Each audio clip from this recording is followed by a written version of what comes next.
आज के हमारे इस वीडियो में हम आपके लिए जन्माष्टमी पर्व की कहानी लेकर आए हैं। भाद्रपद की कृष्ण पक्ष की अष्टमी को कृष्ण जन्माष्टमी का उत्सव मनाया जाता है।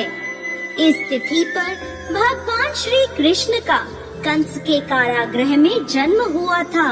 इस दिन श्री कृष्ण जन्मोत्सव के उपलक्ष्य में अर्धरात्रि में व्रत रखकर भगवान को प्रसाद लिया जाता है और प्रसाद के रूप में फलाहार तथा धनिये की पंजीरी और पंचामृत का प्रयोग किया जाता है।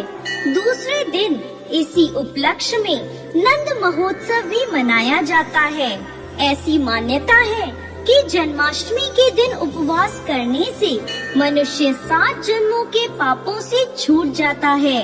दोस्तों, जन्माष्टमी की व्रत कथा के अनुसार द्वापर युग में जब पृथ्वी पाप तथा अत्याचारों से तपने लगी, तब वह गाय का रूप बनाकर सृष्टिकर्ता ब्रह्मा जी के पास गई।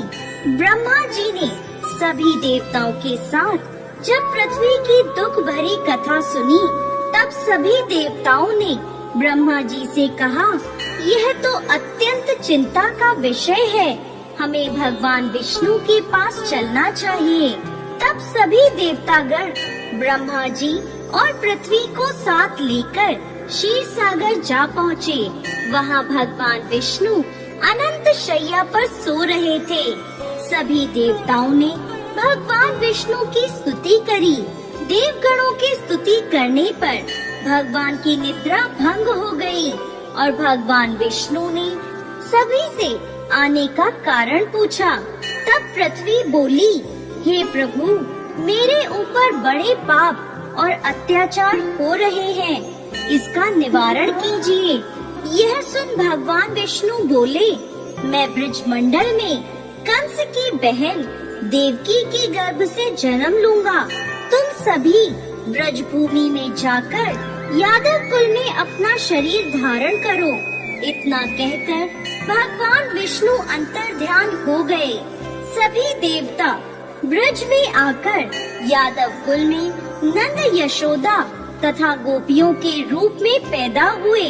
कुछ दिन बाद वासुदेव नव विवाहित देवकी तथा साले कंस के साथ गोकुल जा रहे थे।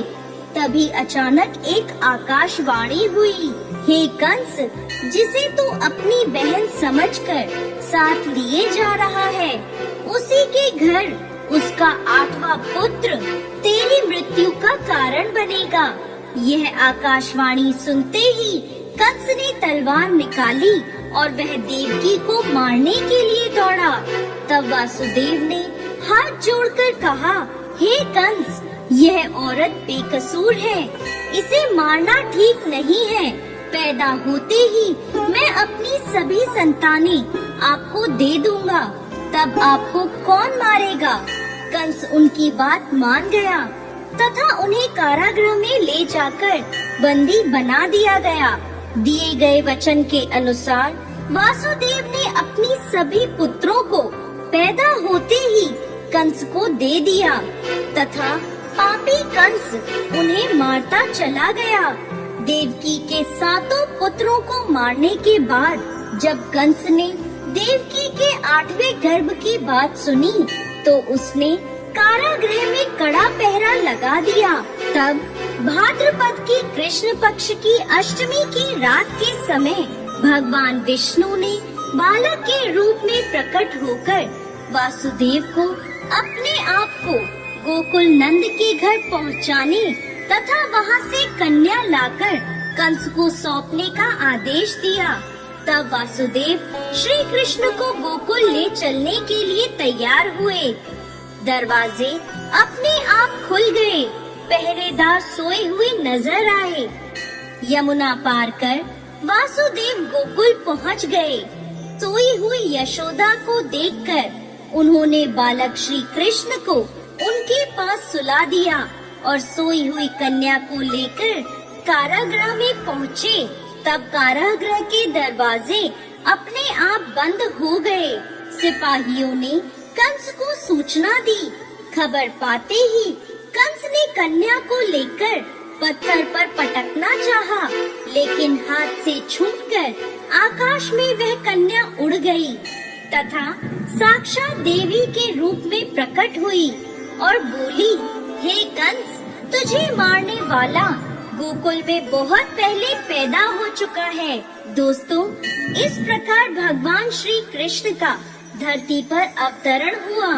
इन्हीं भगवान श्री कृष्ण ने बड़े होकर बकासुर, पूतना तथा कंस जैसे राक्षसों का वध कर पृथ्वी तथा अपने भक्तों की रक्षा करी।